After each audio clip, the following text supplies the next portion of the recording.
Episode 10.36, The Bulygin Constitution. So things are going great for Tsar Nicholas. The war with Japan he did not believe would ever happen because he had not wished it, had gone ahead and started anyway. And then, despite all the hubris Russia could muster, the war he had not wished for turned into a non-stop string of humiliating defeats. Once the stark naked reality of the regime's inept overconfidence had been laid bare, the Tsar and his ministers faced a sudden assault on their legitimacy.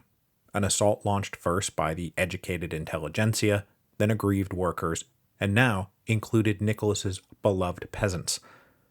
In 1904 and 1905, the Tsar and his ministers had been faced with two great crises, one foreign and one domestic, and they had failed to meet either challenge.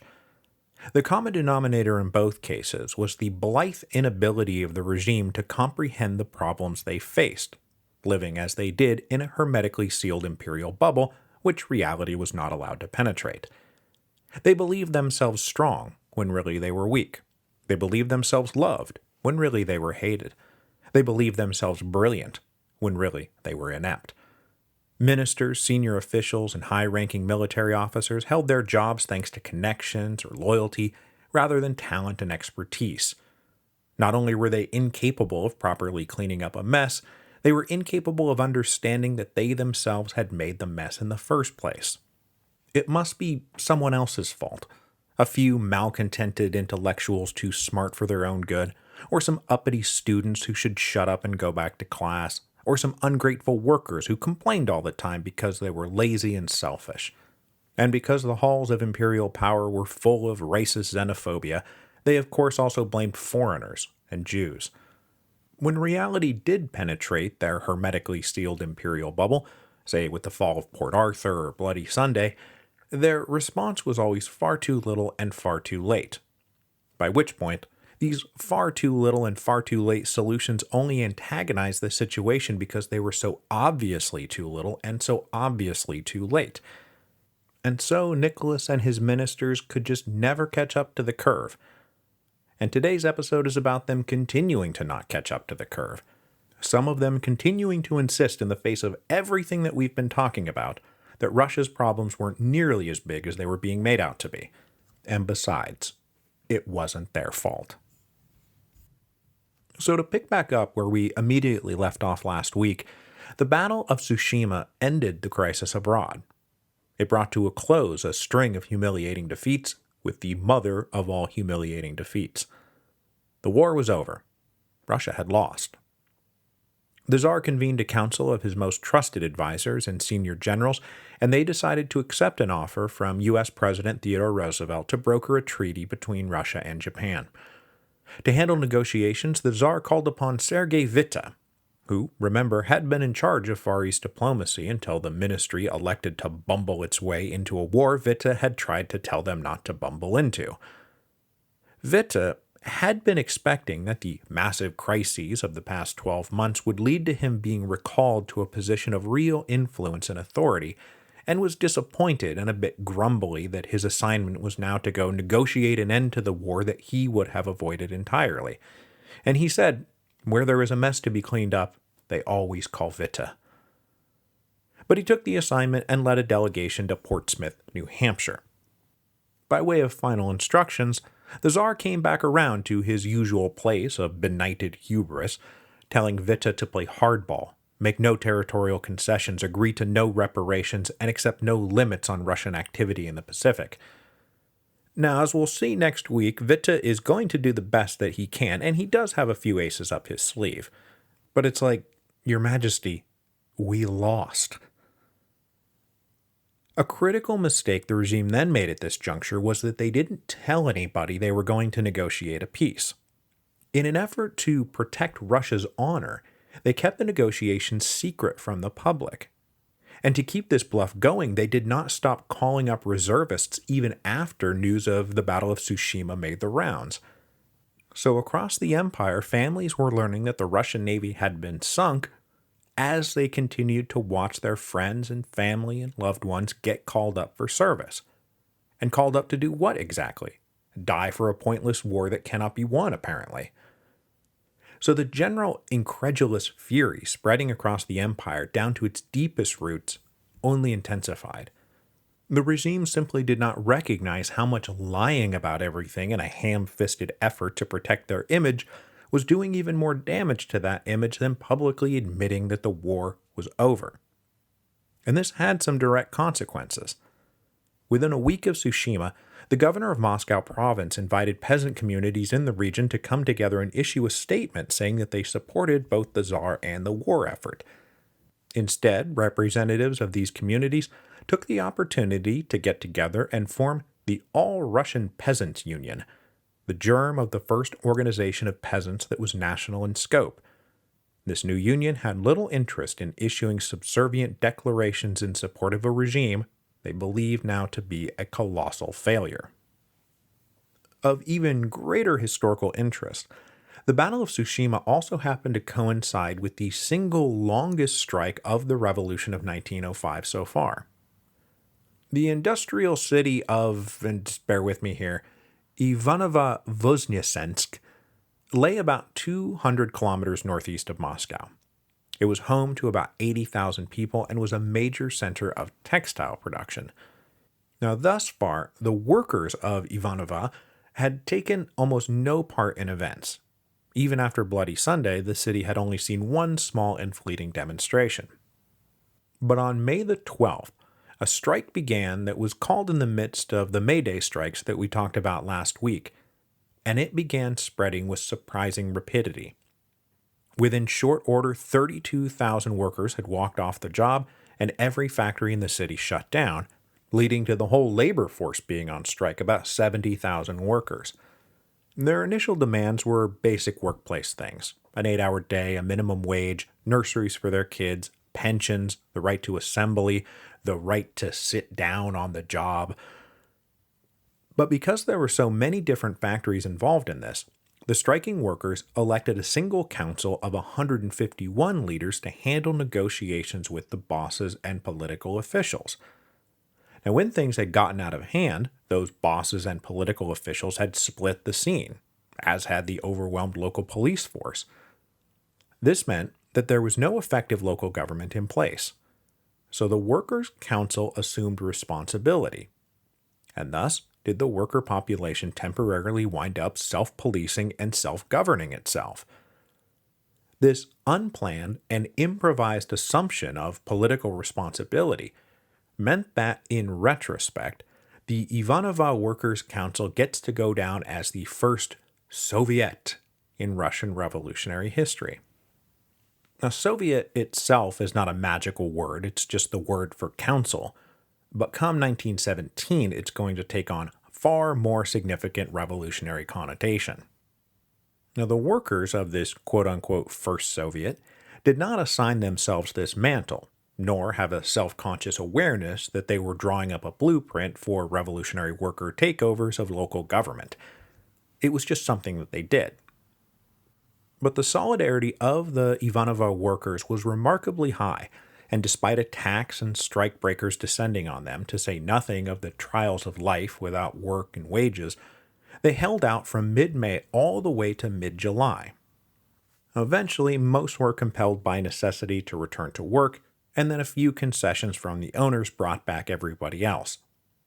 But it was the longest strike in Russia so far. More importantly for Russian revolutionary history, though, it would carry forever the hallowed glow of being the first Soviet. Meanwhile, back in St. Petersburg, in the wake of the disastrous Battle of Tsushima, with more strikes popping up everywhere, as we just talked about, peasant unrest growing now that the weather was warming up, the representatives of the Zemstva liberal movement decided to try one more time to impress upon the Tsar the need for real political reform. They asked the Tsar to meet with a delegation led by Prince Trubetskoy, who I've mentioned only in passing, but he was the Russian liberal noble par excellence. He was inner circle Russian nobility, while also being one of the principal leaders of the Zemstva movement, going all the way back to the 1890s. On June the 6th, the Tsar met this delegation, and Trubetskoy delivered a message that was suitably abject. declaring that he knew the Tsar only wanted what was best for his people, but what the people now needed was to be heard. He said, "We're falling into anarchy. Most Russians oppose this kind of anarchy, but frankly, the unaccountable bureaucracy is the chief cause of that anarchy. So something has to be done. Most especially, the Tsar must consider convening a National Duma that would be elected not on the basis of the old privileged estates, but of the whole empire together as one. Nicholas could not be the Tsar of this or that estate. He had to be the Tsar of everyone." To the liberals' delight, the Tsar heard all this and said, yes, I know, we're working on it. As I promised we would back in February, I will call a National Duma. Rest assured." Trubetskoy and the liberals thus left feeling pretty good. It would be the last time they attempted to work with the Tsar. And Nicholas was not lying about this. He was telling the truth. He had ordered Minister of the Interior Bulygin to begin looking into ways elected representatives might be brought into the government. Now, Bulygin was no liberal and undertook this job mostly with the idea of producing something that would look good enough to calm the waters. His practical objective was simply defuse the revolution, especially because the Tsar's reputation was now in tatters both at home and abroad. Those French bankers who had been mighty upset after Bloody Sunday were positively losing faith after the Battle of Tsushima. The Tsar had to prove he could stabilize the situation. That meant at least giving the appearance of reform. But this minimum goal was too much for Nicholas and other conservatives at court. So the Tsar encouraged these conservatives to draft their own counterproposal to whatever Bulygin might produce. And these conservatives were operating on the basic assumption that this quote-unquote revolution was the work of a few malcontents and disruptive foreigners. Why are we capitulating to them? They're like a couple of drops in an ocean.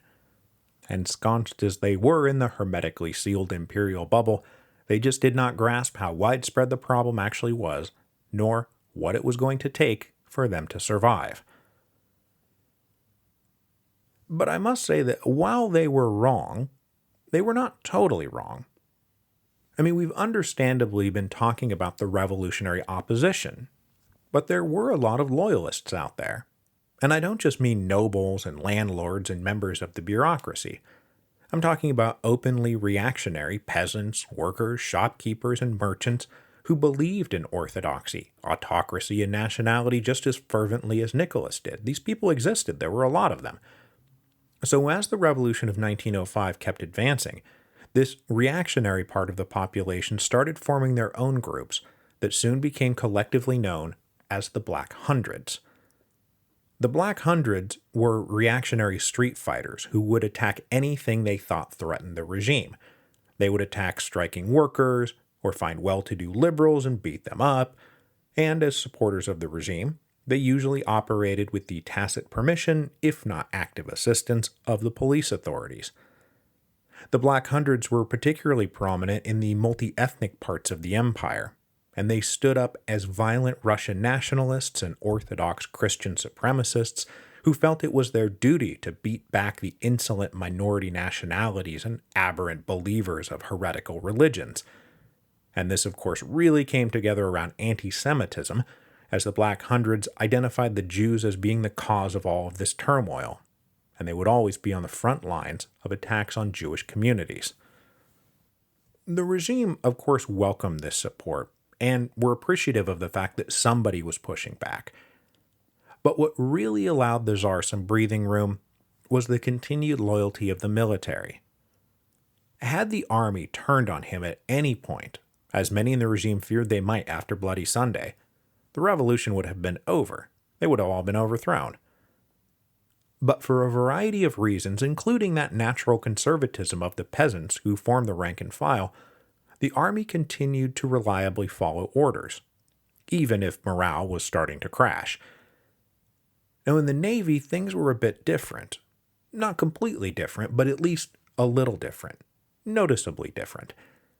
Given the more industrial skills needed to man modern ships, the Navy tended to recruit from the skilled urban workers, the group that tended to be on the radical edge of the workers' movement. So inside the Russian Navy, there were pockets of avowed socialists and revolutionaries. Now you might be thinking, hey, wait, hasn't the entire Russian Navy been sunk by now? And the answer is no, not yet. The Pacific Fleet had been sunk, the Baltic Fleet had been sunk, but there was still a fleet in the Black Sea based out of Odessa. And indeed, that Black Sea Fleet had one of the newest and best ships in the whole Navy, the battleship Potemkin. In mid-June, the Potemkin was out on a firing exercise. All the best officers and experienced sailors had been transferred to the Pacific, leaving behind lower quality officers and mostly raw recruits. And tensions on board the Potemkin during this training exercise were starting to run high between aggravated sailors and irate officers about conditions and treatment. Finally, things came to a head on June the 14th when the crew was served rancid meat. That proved to be the last straw. They complained bitterly, refused to eat, and sent a deputation to confront the captain. In the ensuing showdown, the executive officer pulled out his pistol and killed the leader of this deputation. But instead of scaring the crew back into submission, it triggered a violent mutiny. In the ensuing conflict, 7 officers, including the captain, were killed. Other officers were thrown overboard, the rest were locked up in closets. The executive officer was thrown overboard and then shot. The sailors then raised the red flag and sailed into Odessa on June the 15th, which, as it turned out, was currently in the grip of its own major revolutionary clash. So tensions in Odessa had been rising steadily since April. There had been repeated strikes amongst the artisans and small businesses and shopkeepers, and also unrest amongst the dock workers.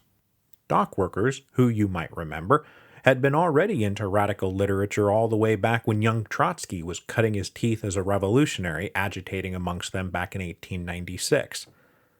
In the last decade, Odessa had been a city where SRs and Mensheviks and Bolsheviks and the Union of Liberation had all done very well.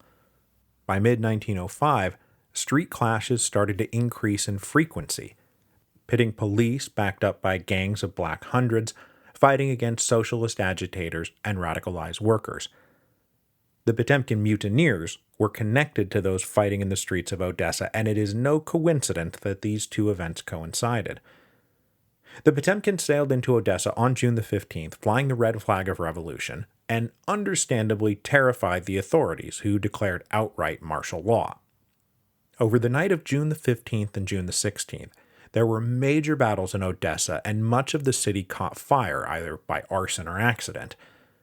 The Potemkin offered to put its heavy guns at the disposal of the people, but in the ensuing fighting they only fired once on a theater that was being used as a headquarters for the authorities, and they missed. They didn't fire another shot. Meanwhile, cavalry and infantry units were proving too much for the outnumbered insurrectionists, many of whom around the port were driven into the water where they drowned. When morning arrived on June 16th, much of central Odessa was on fire, and something like 2,000 people had been killed. It was by far the worst fighting since the Revolution of 1905 had begun. Meanwhile, the rest of the Black Sea Fleet then sailed into Odessa to demand the Potemkin surrender, which she refused to do, instead calling on the seamen of all the other ships to follow their lead and mutiny. But either from a lack of will, or a lack of desire, or a major clampdown from their officers, the sailors of the other ships did not heed the call to rebellion. So hoping they might trigger a fleet-wide insurrection, the Potemkin found itself sailing alone. But she was still the fastest ship with the best guns, and the admiral in charge of the rest of the Black Sea Fleet did not want to tangle with the Potemkin directly.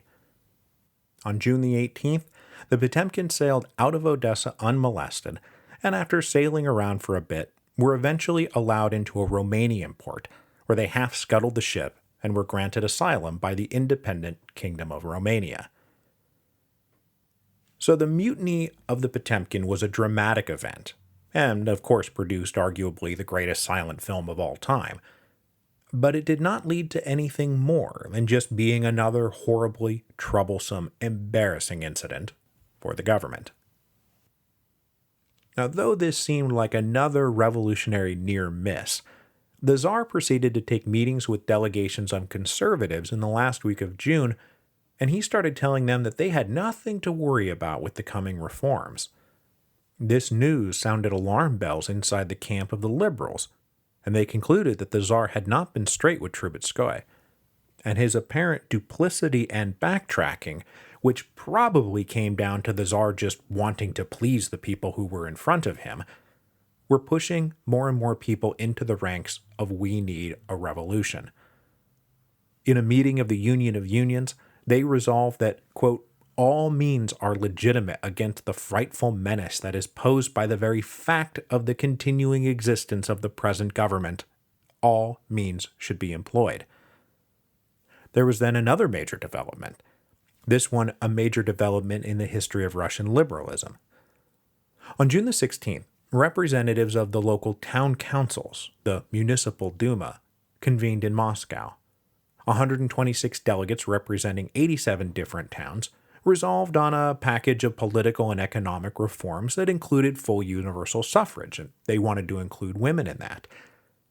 But more importantly, while this assembly of city councilors met, they were invited to send a delegation to the next Zemstva Congress that was being held at the beginning of July, which these councilmen readily agreed to. So the Municipal Duma and the Provincial Zemstva were the two political institutions in the Russian Empire that had some kind of elected representative element, and which wielded some actual authority at the local level. At a shared Congress on July the 6th, 7th, and 8th, they merged into one national movement. And that was going to turn out to be a big deal. Convening now in the wake of the Battle of Tsushima, the ongoing strikes, the fighting in Odessa, the Potemkin mutiny, and now these leaks coming out of the ministry that whatever the Tsar planned to concede was going to be horrendously inadequate, they resolved to preempt the Tsar's announcement by publishing their own draft plan for a new fundamental law of Russia. This draft outlined extensive civil liberties, respect for the rule of law, a bicameral legislature with the lower house being elected by universal suffrage, though by this point they had forgotten about the women. Basically, it amounted to a Western-style constitutional monarchy. This Congress was allowed to convene and do its work without being arrested, but plenty of people inside the ministry, both among the practical moderates and the rigid conservatives, were awfully worried that what they were watching here was the National Assembly form right before their eyes. That if the regime didn't handle the rollout of their own concessions properly, that this Congress might just self-declare itself a National Assembly, just as the Third Estate had done in June of 1789. So with the people having pretty clearly laid out what they want, let's go back to the hermetically sealed imperial bubble in St. Petersburg and see what the gang is cooking up. By the end of July, Bulygin's committee and that shadow conservative committee produced drafts of what a new representative institution might look like, some kind of new representative National Duma. To reconcile the two drafts, the Tsar personally chaired a conference composed of all the head ministers, senior military officials, and members of the Council of State. They met for 5 long sessions between July the 19th and July the 26th, with 2 main questions in front of them. What can this new Duma do, and who makes up its membership? The conservatives walked in still believing that they really shouldn't be giving an inch, and they suggested a body whose members would not be elected, but rather appointed by the Tsar, and who would only be allowed to consult, not wield any real power. To this, the moderates, led by the Minister of Finance, said, if we announce some Tsar-appointed rubber stamp, what are we even doing here? We're trying to shut down a revolution, and that ain't gonna do it. This, the Tsar reluctantly agreed with. He also conceded the point that, at a minimum, the Duma needed to have some kind of role in taxation, because in the wake of the losses in Japan and all this domestic disorder, taxes were going to have to go up, and buy-in from the people paying the taxes was going to be essential. Plus, this was all now being composed with an eye on satisfying those French bankers who, as I said, were leaning hard on the Tsar to guarantee the regime's financial stability. And that was also going to require elections, not just appointments. But the conservatives regrouped, understanding that the Duma could be kept in a subservient position regardless of its formal powers as long as its membership was controlled. So they argued for a body that heavily weighted towards real Russia. They said that voting should go through the traditional estates, and extra preference should be given to real Russians, namely the nobility and the peasants.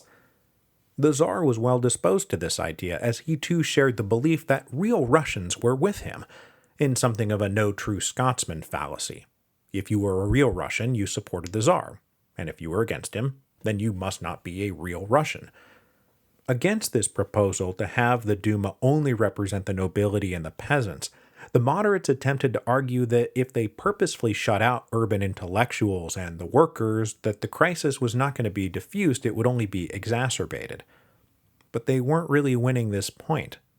And plus, none of them were Democrats, and they all planned to use land and property holdings as the basis for suffrage anyway. So a compromise was reached.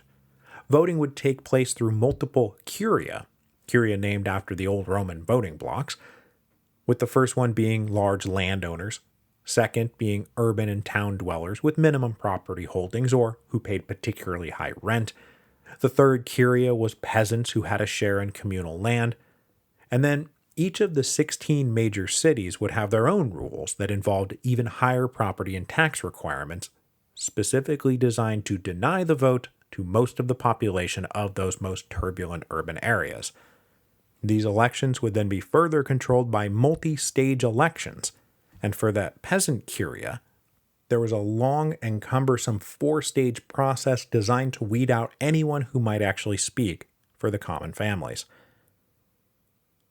After all these debates, a final draft was composed, which included even more watering down of the Duma's power.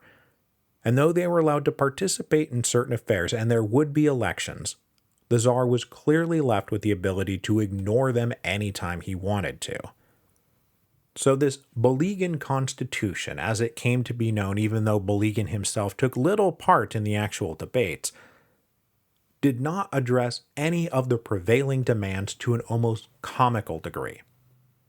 But none of them knew how far off the mark they were. Minister of the Interior Bulygin was quite pleased, and he said surely this will sate the liberal wolves while leaving the conservative bird whole. But the liberal wolves were really not sated. The Bulygin Constitution was published on August the 6th and was met with uniform hostility. Not only was the new Duma not a true National Assembly with any real power, but look at who was disenfranchised entirely. Anyone under the age of 25, with students being specifically excluded, anyone who served in the armed forces, all women, all urban workers, and almost the entirety of the urban intelligentsia if they didn't happen to be independently wealthy. Newspapers then published little bits of math showing that Moscow, with a population of a little over 1 million, had just 12,000 voters. St. Petersburg, with a population of a little under 1.5 million, had just 7,130 voters. At the final stage, the 412 delegates to the State Duma were going to be elected by a mere 7,591 qualified electors. Comparing this to the various petitions and resolutions floating around out there, including that draft of a new fundamental law for Russia, the Bulygin Constitution was hopelessly inadequate. Now, had this been unveiled back in December of 1904, it would have been hailed as an enlightened and glorious response from the Tsar, the dawning of a new age of freedom. But in August 1905, it was scornfully derided for addressing no key points of contention, satisfying no demands, and utterly ignoring political, social, and economic reality. The only question for the liberals who did qualify to vote was, do we boycott this, or do we participate in the election specifically with the tactical aim of using the Duma as the next headquarters for our continued demands for reform?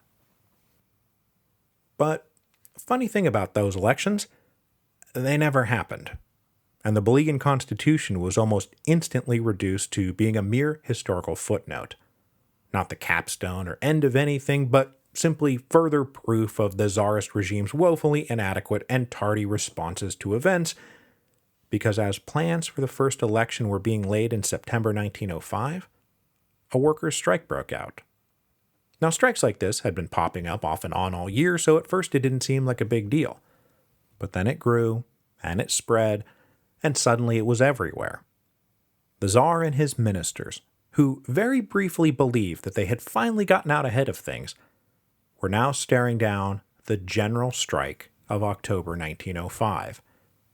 A general strike which was going to smash the hermetically sealed imperial bubble of willful denial once and for all.